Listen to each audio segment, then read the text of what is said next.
Welcome to Synchronicity, talk radio for your mind, body, and soul. I'm your host, Mareeba Benard, and today we are speaking with Leah Guy. She is an intuitive, transpersonal healer, spiritual teacher, professional speaker, and media personality. She offers wisdom from a lifetime of personal triumphs and more than 22 years helping clients transform their lives from fear and disconnection to heart-centered, soulful living. And she's here today to talk about her book, The Fearless Path, A Radical Awakening to Emotional Healing and Inner Peace. Welcome to the show, Leah.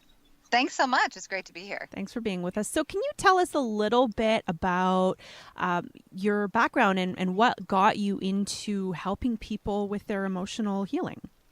Well, I think like a lot of people that do what I do or similar jobs to what I do, I came to it through my own tragedy and traumas. I am a person who has lived through some of the mild, well, I shouldn't say mild, I shouldn't judge what level of traumas they are, but things from divorce as a child, eating disorder. I had a sexual assault when I was a young woman and also divorced myself. And these compounded traumatic experiences and painful experiences rendered me really unable to feel well and healthy until I sought out the kind of help that I needed, which took a long stretch of time. And over that course of time, I discovered that it was really through helping other people that I was also being helped myself. So I'm kind of the wounded healer, I guess, if you want to use that terminology. But I've been doing this kind of work now for about 25 years, helping people through addictions, through anxiety disorders, through fear-based issues, and different traumas in their life. Also, just those that want to emotionally evolve and kind of get unstuck. Awesome. Thank you, Leah. Well, in your book, also, you can find Leah at her website, modernsage.com. In your book, The Fearless Path, you talk about PTSD, post-traumatic stress disorder, but you have a different name for the type of client that you work with, which is the post-traumatic emotional disorder. So can you tell us a little bit about what you mean by that? Sure. Well, we know that PTSD, or we're familiar with PTSD, which is the stress disorder that comes from severe, shocking, upsetting, or traumatic incidents or accidents or just life events. Not everyone has those kinds of shocking events that affect their well-being, but most of us have some, what I call kind of like a low grade issue of those things, like what I was talking about earlier, whether it's unresolved grief or being bullied as a child or being really shamed, going through other traumatic issues. And we just haven't learned how to process our emotions, and we're not taught that it's healthy to process our emotions so much when we're younger. So we kind of start carrying around the ill effects of these unprocessed emotions, which start causing other symptoms of emotional stress, like anxiety, like insomnia, many of the same symptoms that you might find with PTSD, but just not as severe. And then all of a sudden a person reaches their 30s or 40s or 50s, and then they're curious, why am I all of a sudden having this kind of experience? Why do I not feel good? Why can't I sleep at night? Why do I feel stuck in my life? Why am I so resentful or impatient? And it's likely to be from some of this unresolved post-traumatic emotional stress. So, Leah, it sounds like a lot of the people, just getting the sense that a lot of the people you work with are quite high functioning, and then it's this accumulation of this emotional trauma over the course of many decades that starts to manifest itself. Yes, it can be, or it can be an event that happens later in life that stirs up memories and emotions of experiences that we had when we were younger. For example, someone going through a relationship issue and having a really hard time dealing with this particular kind of relationship, or a relationship breaking up. And then what's underneath that is there an internal struggle of their own guilt, let's say, guilty feelings of their place in the relationship with their parents, or something they experienced when they were much younger. And so it starts to surface different times in our life and show up, and it's asking for us to take care of that, and to give it some attention. So it's clear that a lot of us, I don't think it's really the norm that kids are really taught how to self-regulate and to deal with their emotions. It's something that's kind of new in child psychology and development now. So why do you think it is that we didn't learn this stuff? I know that's a really tough question. I'm not sure. I think it's just difficult stuff. And there's kind of been a stigma about emotions for a very long time. We give physical health a lot of attention. We give mental health more and more attention, which is great. But there is the reality of emotional health and emotional well-being. And I'm not sure that, for a very long time, and not only just for men, but also for women, we're told not to overreact, not to, display public emotions, not to, hurt someone else's feelings with our own, all these kinds of mixed messages that leave a person really feeling trapped inside. And so I'm really glad that now it's starting to get more attention, at least, and I hope that continues. There's nothing wrong with the emotions themselves, and especially now we see on the news so much about all these rageful acts and bullying and so forth, and those are just byproducts of unresolved anger, unresolved, poor self-image issues, that kind of thing. So it's really important that we address this stuff. Absolutely. So maybe we can talk a little bit about that, the unresolved anger. It seems like some people will just sort of swallow and bury their feelings, and then little resentments will build up slowly over time, and they won't say anything, so the other people around them have no idea that they're suffering. And then one day something will trigger this huge blow up. Yes. It's a big issue. It is. And, again, I think people are often ashamed of their feelings, or they are afraid of their feelings, of how the feeling is going to feel, or they're afraid of how they're going to be judged. So any which way, when you're stuck behind a very difficult emotion, it's kind of a catch between, am I going to be able to handle this feeling, or am I going to still be loved if I display this feeling? And that's a really tricky place to be, because we all have difficult emotions. We all know what anger is, and how can we learn to safely regulate and display our authentic feelings without getting into, a troubling situation. And so that's what, The Fearless Path, the book, is really about having the courage to face what we're really dealing with, and the courage to get into self-care in a new way, and to basically acknowledge and accept that, the way that I feel and the situation that I come from is real. It doesn't mean it has to stay this way. I can do these healthy things to help me, allow the processing to take place. And that's really what it's all about. So, okay. I have this situation. Awesome. I'm never sure how much I should share about my own experience, right? But I feel like if I'm having this problem, other people might be having this problem as well. And you mentioned these emotions that come up. Anger is a really big one. But something that came up for me yesterday is actually this kind of schadenfreude. If people don't know what that means, it's the pleasure in seeing someone else fail at something, or someone else's misfortune.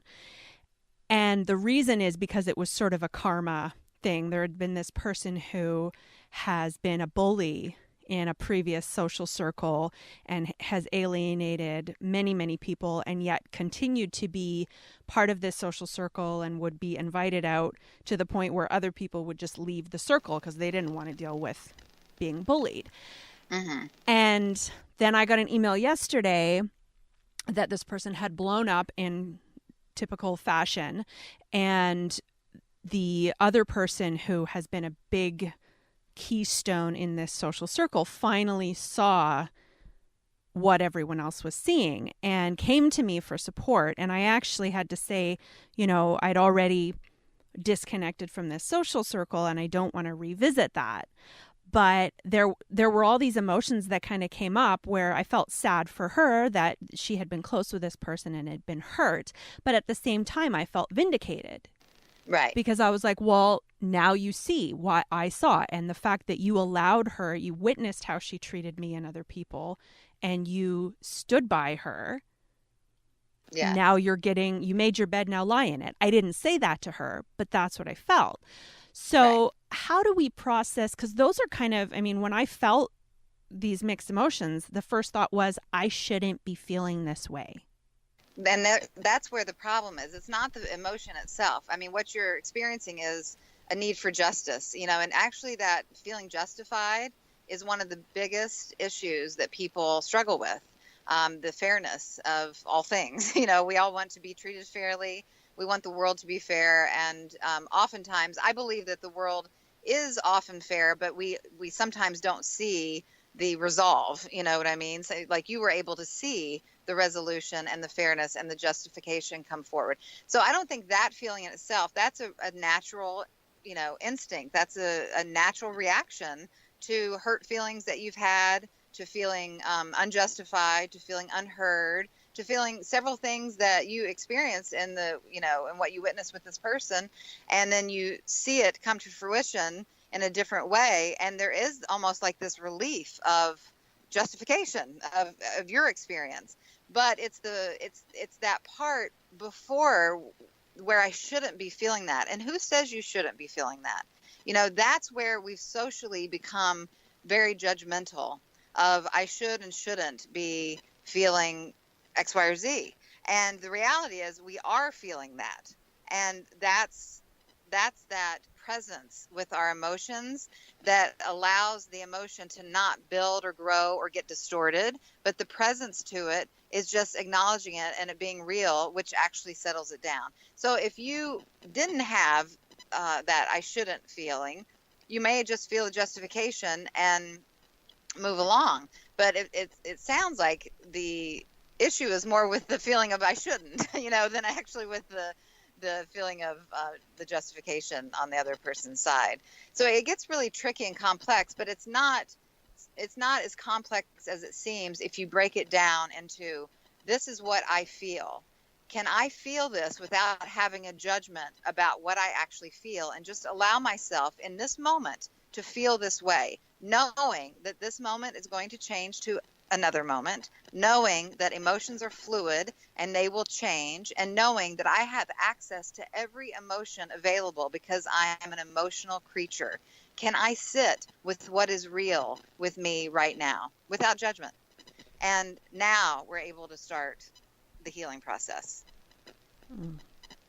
Interesting. Yeah. It's a different way. It's a different way, but it is very effective. And it's effective even for the PTSD. I know a lot of treatment groups now are using this kind of method as well in their meditations and so forth, with just allowing the traumatic memory, allowing the sensory, impulses to be there, and just sit with them for a moment and allow them to be and allow them to pass. Otherwise, we try to manipulate and manage the emotion, which actually gets it stuck in these really, crevices of our mind and in our body and our emotional state. And that's when we start developing more problems. Well, Leah, I'm wondering, though, so there was that feeling of vindication or the Schadenfreude or whatever. When I heard about all of it, I was like, well, of course she did that. Yeah. Of course. And it's fantastic that you've now seen it. But but then there's that feeling of shame, or like, well, a good person, a pure person, a person with a pure heart wouldn't have that feeling. I mean, isn't that kind of that shameful? That's an emotion too, right? Yes. And so that's where your work starts coming up, and so you're witnessing somebody else's experience. You're feeling the vindication, then it kicks in that feeling of I shouldn't, and then I'm not right, and something's wrong with me, and now I'm ashamed of myself for having that feeling. And then so if we were working together, like one-on-one client, that's what I would start to work with, is to find where the issue of, if there's any kind of stuck energy or emotional distress and so forth, or issues of our mind even that keeps replaying these negative thought patterns, what's going on underneath that. So it's less about the other person always, and it's always more about us. And that's very keen of you to say that, because that is what it's triggering, is, should I be ashamed of myself for wishing this or being happy for, or, watching this vindication? So now it becomes about your stuff instead of his stuff, or whoever the person is. And that's where the work can start, and luckily we have other people, to trigger us and to be the example and to help us work on our stuff, and that's why relationships can be so hard, but they also can be so healing, and they say, one moment of a compassionate, loving act of kindness can shatter through years of pain and suffering. And sometimes it takes all those years of those pains and sufferings to allow that one moment of loving kindness to shatter through. And sometimes it's an ongoing process where we can, witness different things like this example you brought forth. Thanks, Leah. So we've been speaking with Leah Guy. You can find her at modernsage.com. She's the author of The Fearless Path, A Radical Awakening to Emotional Healing and Inner Peace. Now, Leah, you say that letting go is some of the worst advice for healing from trauma. So why should we not let things go? Well, okay, I always get a lot of questions about this, so I want to clarify from the very beginning. I'm talking about the emotions in particular.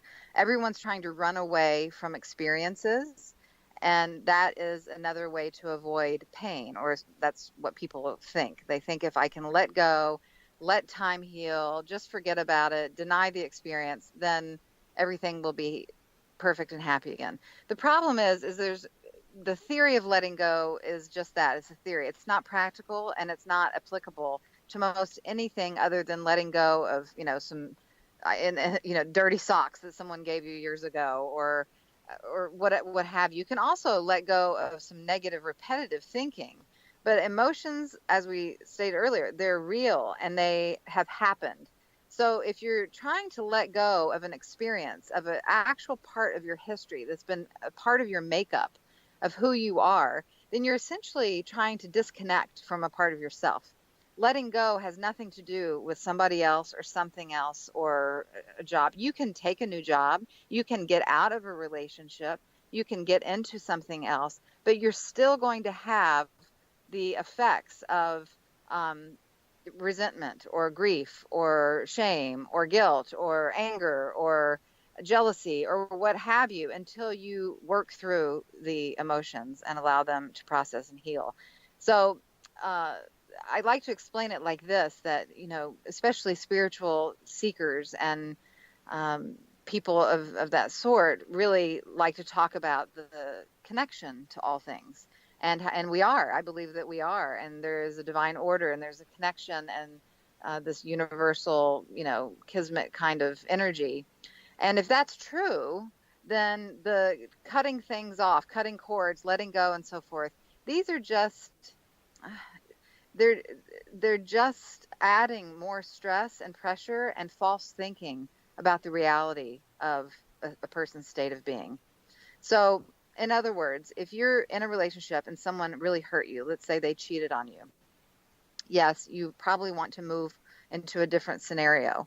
However, to try to just forget the relationship, just let go of what happened, well, A, there's no cosmic trash can, and B, you're also letting go of all of the learning, the positive emotions, the experience that you had, the emotional maturity that it brought, and everything about it.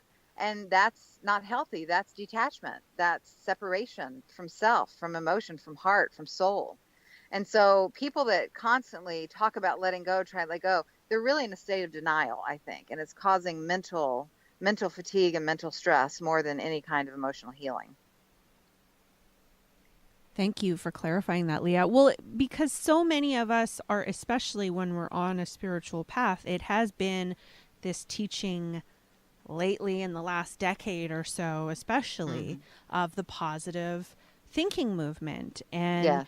We don't want to dwell in the negativity, but it seems like the pendulum has gone too far from don't even look at the negativity, just pretend that it's not even there. Right. And that adds to that false illusion of the world, and that's the mind. And we can try to train our mind, but the positive thinking is, we should, especially some people have a very difficult time thinking positive. So it's a good thing to practice, because we also have the negative thinking. So I'm not going to sit here and say, don't try to think positive. That's fine to try to think positive, but also be aware of the negative, because negative is real. It is the polarity of all things. Again, we ascribe to these ideas of yin yang and the opposites attract and so forth. Well, if that's true, we need the negative to have the positive, and there will always be the negative to the positive. It's how we're responding to things. And it's very dangerous to not be in reality of, what is real. That creates very stressful mental disorders. What is real, and you can't just put a cherry on top and call it beautiful sometimes, because it's painful, and we have to go through it. And but there is healing and light on the other side of that. So, Leah, I'm curious how you help, because I notice sometimes people will either be in denial of their feelings, or they go to that extreme of, I'm angry and I'm going to be angry at all men or all people who I identify with as a negative in my life, and then the person just becomes like all anger all the time. And they'll be on a rant for like 4 years on Facebook. So where do you, right? We've all seen this.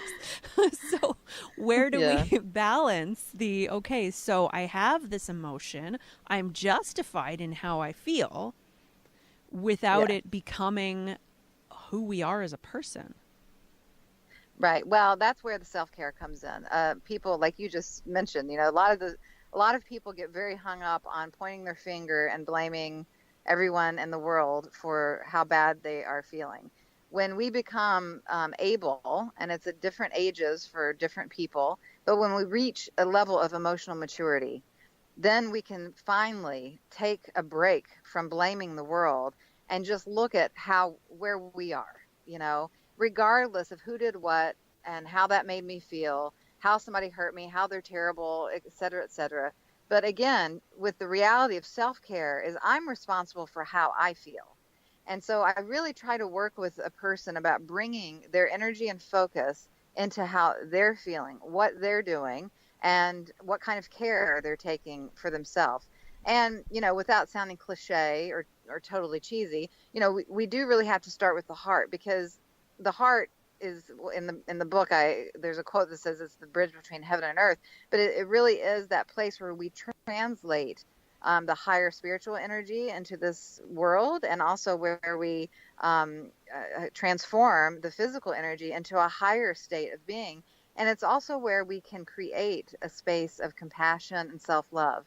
And it sounds really gooey and, fluffy and all that kind of stuff, but it's real, because what's happening most of the time when people are blaming and pointing fingers, they're still having all of that shame, the guilt, the fear, the anxiety, the self-doubt, etc. And they're really pointing the finger at themselves. So we have to start inside. And that's really, again, that's courageous to do.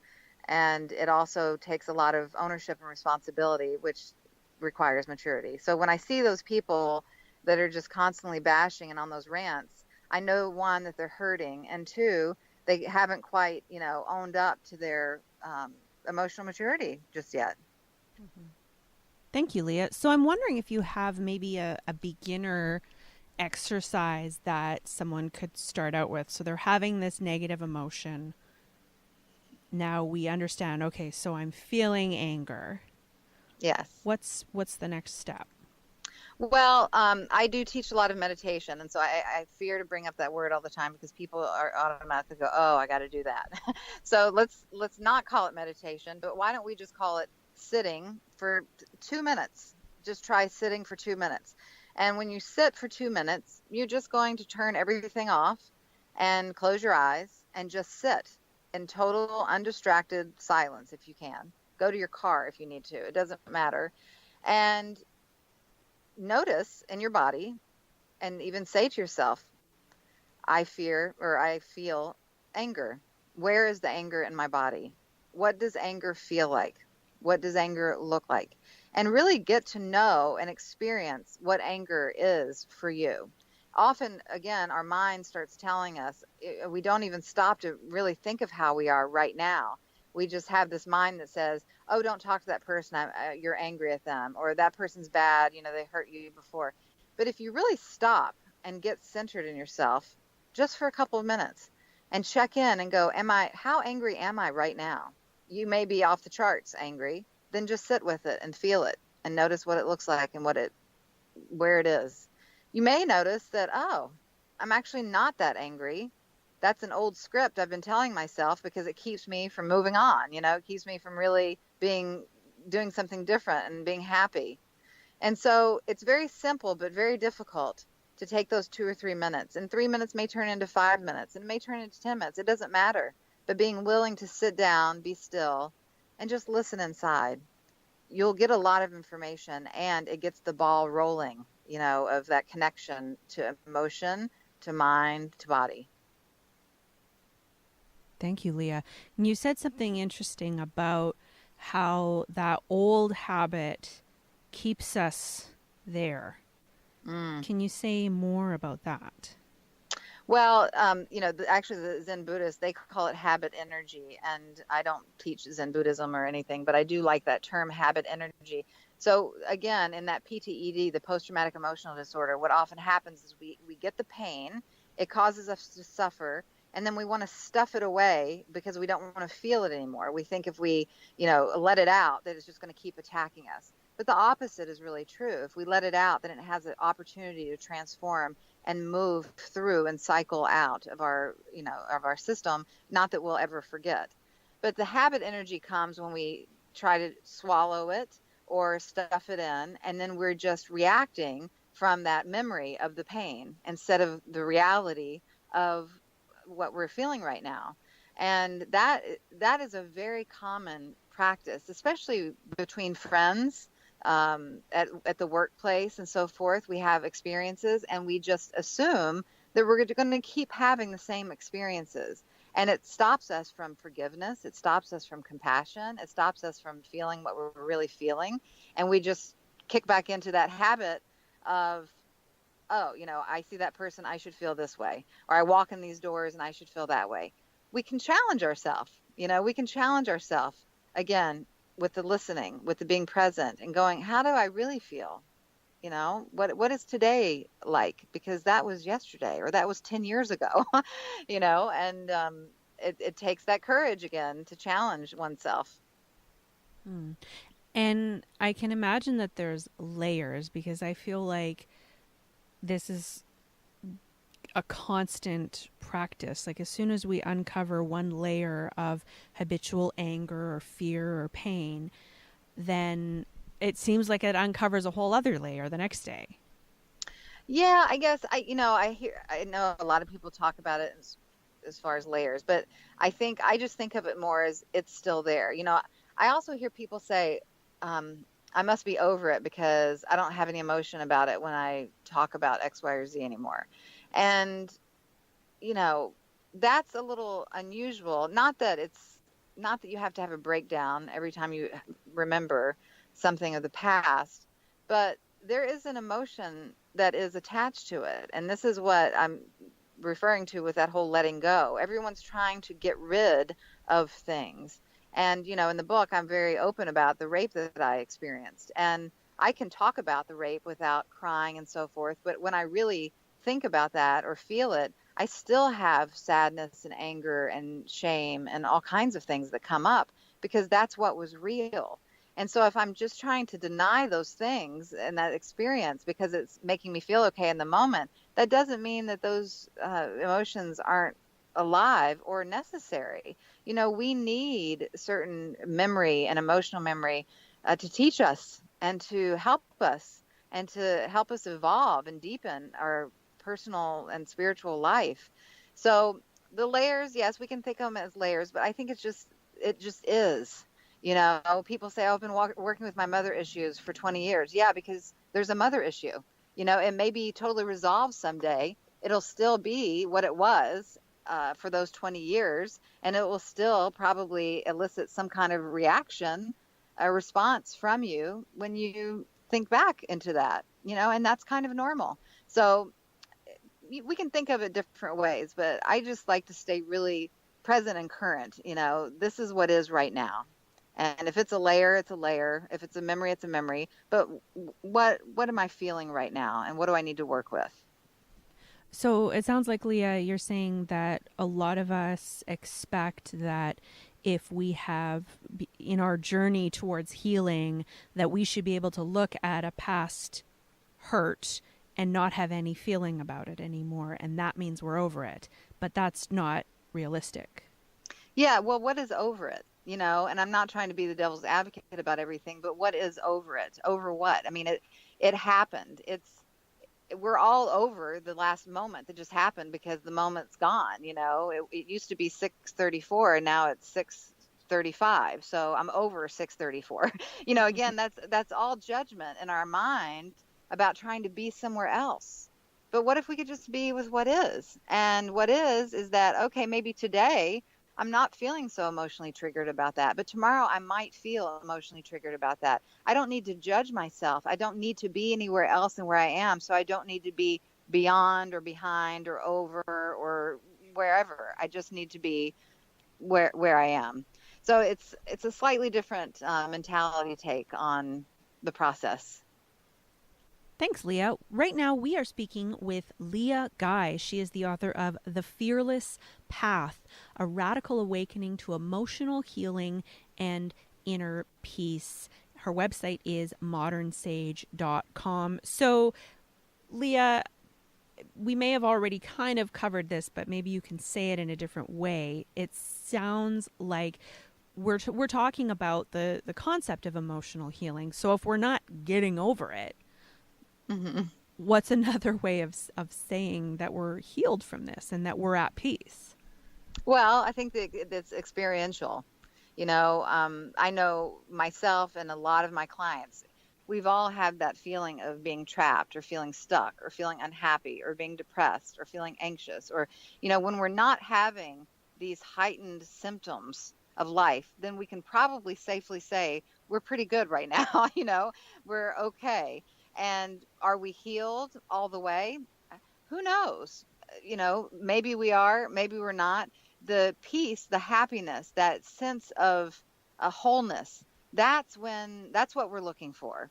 And so if we can find that sense of wholeness, and that comes from connection, and it comes from staying present, and it comes from actually accepting and acknowledging the truth of what is and all of our past experience, that feeling of wholeness, it's something we want to hold on to. And that's where healing is or is happening. So that's about all I can say. I mean, everyone wants to be better or changed or experiencing life in a different fashion, but that's usually a sign that there is more work to do. So we just keep doing the work. Fair enough. so Leah, you mentioned that one practice of whether it's sitting in your car or just in a quiet space and just sitting with that emotion and noticing it in your body and asking those questions. And in your book, The Fearless Path, there's some emotional workouts. So I'm wondering what, aside from that one, is another exercise that you really like to recommend or like to do yourself? Yeah.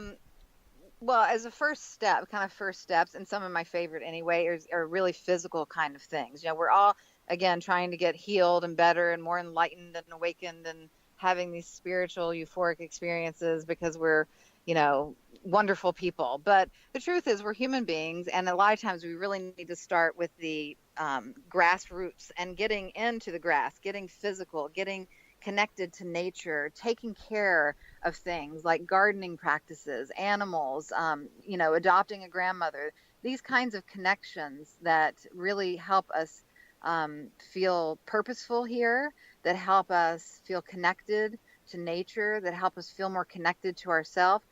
These are really strong first steps. And they sound like just maybe some hobbies or fun activities, and they are. But emotional workouts, it's not all heavy lifting. It's not all writing letters to your long lost loved one or the person who, destroyed your heart. Some of it is actually really fun and engaging, and that will too engage the emotional bodies and emotional health of a person. So I really like a lot of those. I mean, when I first started my healing journey, I was all about like really physical chop wood, carry water jobs. I did a remodeling job. I was painting houses. I was out riding my bike to work. I was, swimming in lakes and just getting as connected as I could. And I think that that's a very good first steps to healing. Thank you, Leah. Again, we are speaking with Leah Guy. She is the author of The Fearless Path, a radical awakening to emotional healing and inner peace. You can find her at modernsage.com. Now, Leah, you also talk about letting fear be your teacher. So can we talk a little bit about that? Sure. Well, fear is a big one for a lot of people, including me. I was ruled by fear for a long time. And of course, there's still things I'm afraid of. Fear is natural and it's important. But if we can, instead of running from fear,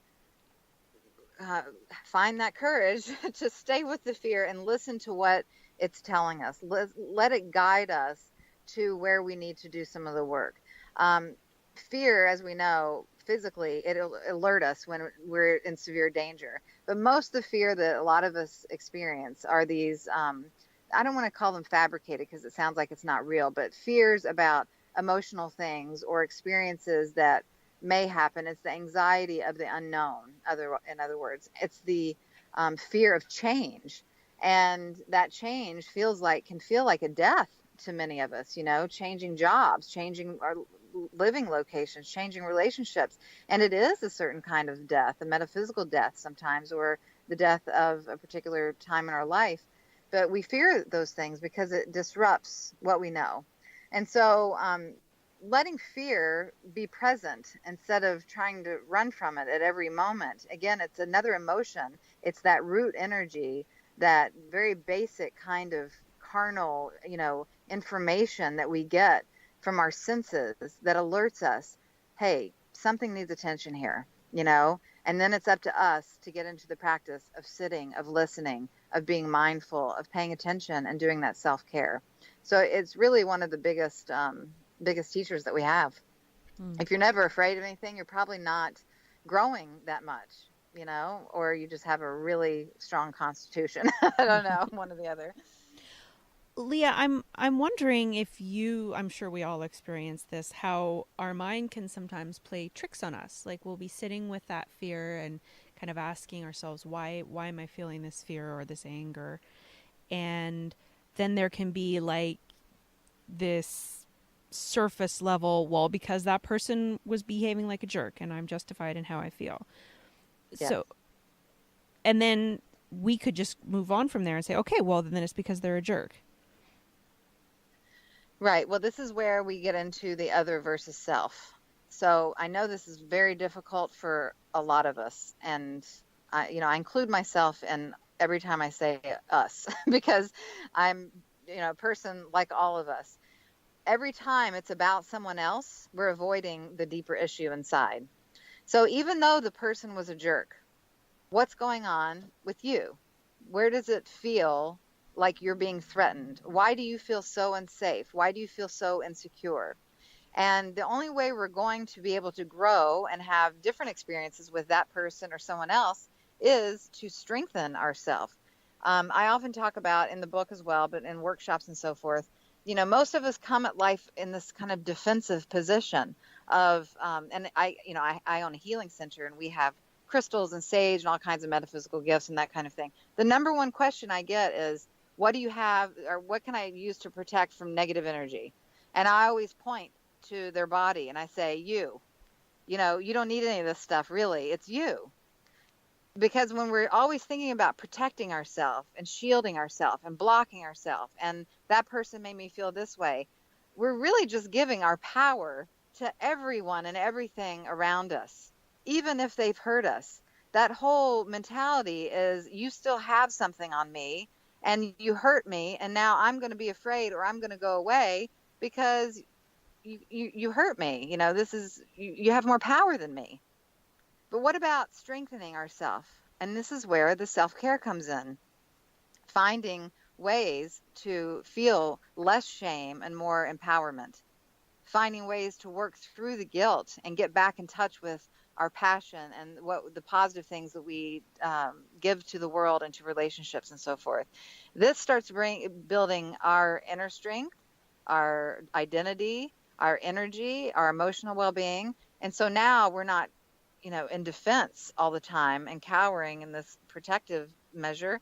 We're presenting positive, strong energy and ourselves. So I think that's the way to work with the fear and the blame.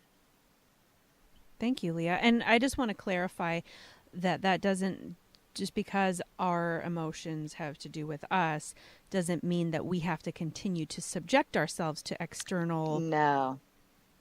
Yeah, that's part of the strength. A lot of people, and I'm glad you clarified it, because a lot of people do have that question. If you're in an unhealthy or dangerous situation, it is up to us to remove ourselves from that situation.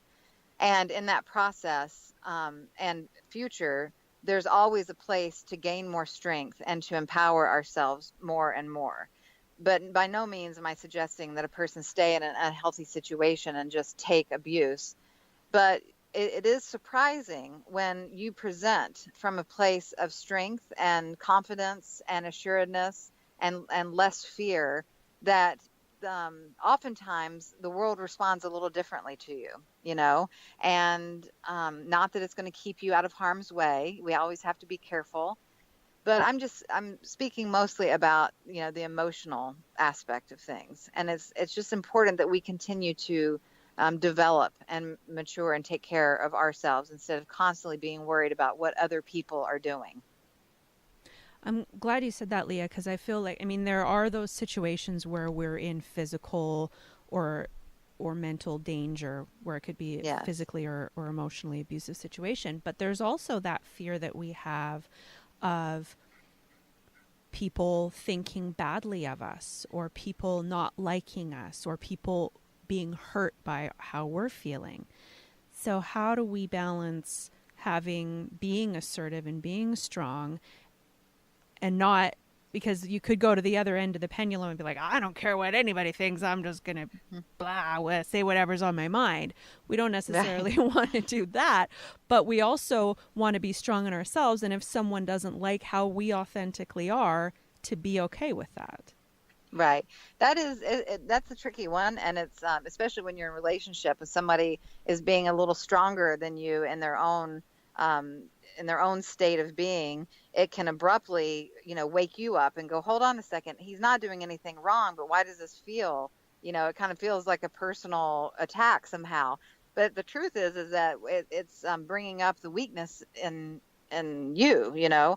So it's, I think a person that is interested in doing mindfulness work and using, again, that heart as the step, that bridge, always being mindful of heart-based and heart-connected actions and reactions instead of reacting out of our pain and suffering, that we have less likely of a chance to kind of shove it in somebody's face. I think people that are trying to be mindful and healing and supportive and compassionate, we have a gauge. We have our own sense of shame. Most people think of shame that's induced from other people, but we have healthy shame. We have that self-induced shame. So we have a barometer inside where we know, oh, maybe I'm feeling confident now, but perhaps that was a little too much. And a person that doesn't have that barometer probably still has some issues working with, their ego and their identity and their sense of value. So it's constantly it's just like the emotions. It's constantly moving through and being aware and conscious about our actions and watching other people and being observant and as empathic as we can to understand how people are translating our words and actions and experiences. So it's kind of a multiple, act going on. Like a juggling act. Yeah, it really is. But the more we get into it, it becomes easier because you do get more in tune with yourself. The more in tune you get with yourself, the more in tune you tend to get with other people, I think. It's kind of goes hand in hand most of the time. I just feel like I need to sit with all that. And I liked what you said. I want to bring it back to what you said about if we are feeling like it's about someone else, because I think that that's the process I know that I often go through is, am I justified in feeling how I feel? And then if it turns out that I'm not, then, you know, I'll apologize or talk about it or whatever it is that I need to do in that moment. But if I do look at it and feel like, yes, I am justified, sometimes that's where I stop. So you mean if you feel like your emotion is justified, then you just want to be in that emotion and kind of not blame, but just allow that to be what it is instead of going any further. I think that might be the sort of ulterior motive, is to not go further. But what I mean by that is say I'm having a negative emotion about someone said something to me. And I was hurt by it. And then I think about it and I think, okay, well, is this something from my past that is bringing this up? Or was that person justifiably being unkind? And if I assess that person appeared to be intending to hurt me or intending to be rude, then I may feel justified in how I feel negatively towards them. And then I might stop there, rather than going deeper and going, okay, yes, that person's intent may have been to hurt me, but it's still, the emotion is still going on with me. Right. I see what you mean. Yeah. And that's true. So that ties in a lot of different elements, actually, of that compassion for others and trying to understand them as well as understanding our experience, which can be very hard to do, especially if we get triggered or feel attacked in some way, verbally or emotionally. So that might take some time to unwind. You know, if you're in the heat of an emotion and wondering if you can even trust the person, or if they are, if their response to you or their actions to you are valid. It's hard to separate that out of your own emotional state. I think, though, for most experiences, we are validated with how we feel. I mean, all of our emotions come from the experience and our translation of it, yes. But even if our translation of the experience is wrong and we're misinterpreting the actions of another, that's still information to us as to, you know, why you got triggered, or where there's still some residual pain, or, this is that habit kind of energy we're talking about. So I think it's kind of irregardless of if they're right in their action and response to you, you can still feel valid in your feelings, and also at the same time take a little bit of time to try to figure out their part in it versus your part in it, because it's really complicated to do at the same time. And that's what gets people stuck, and especially in fights. It's we're trying to win our own war inside by working through all these old past triggers and these deep emotional wounds, and we're also trying to salvage and understand and trust the experience that we're having with another, and it becomes way too much all at one time for a lot of people. So I have difficulty myself taking a lot of space, and like taking the break and then coming back, because I want to resolve things right away. Yep. when I'm heated, especially. But sometimes, especially when it hits those old nerves, we do need to take a little bit of a breather and then be able to come back and say, this was my experience. What was your experience in relaying this information to me? Because this is what it did to me. And a lot of times we'll realize either the person had no idea that that's what it was going to, cause or trigger in you. And sometimes they are just being nasty and rude and mean because they're humans, and they're suffering. And it's unfortunately spilling out on you at the moment. It doesn't make it right. It doesn't make it wrong. It's just, that's what's happening. Thank you for bringing up that taking that time to, like you mentioned numerous times throughout the interview, is that self-care, taking that space to process the feeling before we try to resolve it. Because I get stuck there too, where it's like, okay, I'm emotionally triggered right now, so we have to deal with this right now. Yeah, And that's that kind of like, grasping, please help me feel better right now. That's what that is. I don't like the way I'm feeling. Let's figure this out right now so that I don't have to feel like this, because it can be torturous, but it's not always the best, the best way. yeah, usually it ends up worse, or even if it doesn't end up worse, what we're doing is I'm relying on that person Yes. to soothe me rather than soothing myself and then addressing it. Right. Yeah. But it's not easy. So No. so Leah, I'm curious, how long do people typically have to work with you before they start feeling this emotional maturity in themselves? Well, I think I attract those that are kind of on that cusp, or that turn. I call it turning the transformational corner. So I usually get people when they're there, and then it starts to feel really uncomfortable, and at that point they're seeking help. Up to that point, they're kind of managing and, trying different things and feeling different things and so forth. And then it's like, whoa, it's overwhelming and it gets uncomfortable. And then typically that's when they seek help, or that's when they come to me. And you know what? It varies. Some people come literally just once a year, and they'll work all year with the homework I give them and with the discussion that we've had. Some people come once a month for a while if they're in a really chronic situation. But I try not to work with people too much like therapy, because it really is energetic and emotional stuff, and it never goes away. It's just learning how to process it more fully, so that we can, experience more happiness and peace. So I don't encourage people to come every 2 weeks. It's just too much. I typically do like a combination of talk therapy, energy healing, and even some sound and oils and different things, to help all of the energy shift together. And it can be profound, and it can also, take a little while to integrate.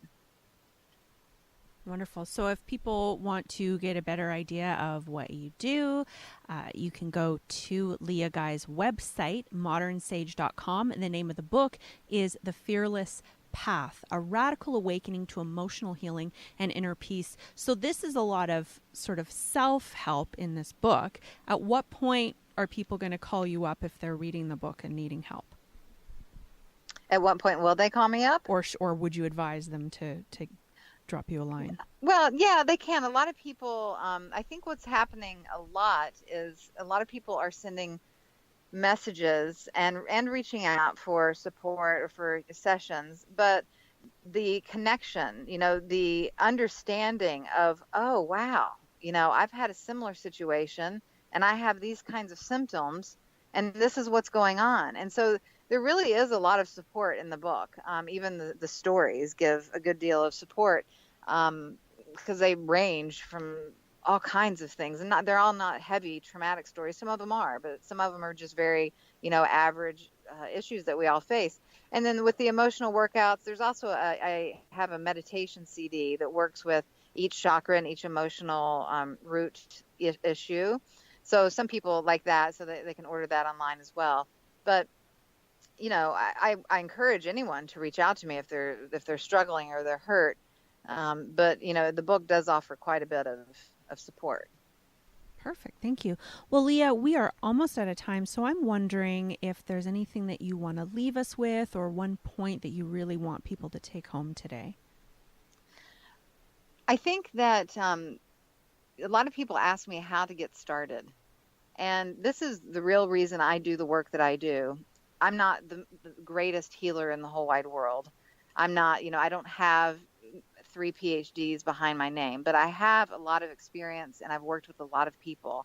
And it takes that inspiration, and it takes someone that you feel like you can confide in or trust to share your story. And I guess what I hope for most people is that they can find a group, a person, or a healer type to be with them and walk with them on this journey and give them inspiration, and to keep searching for that inspiration, because that's what motivates me, to keep going and to do my work and to help other people and to do my own self-work is the inspiration that I receive from other people. There is peace and joy and solid wholeness available if we show up and do the work.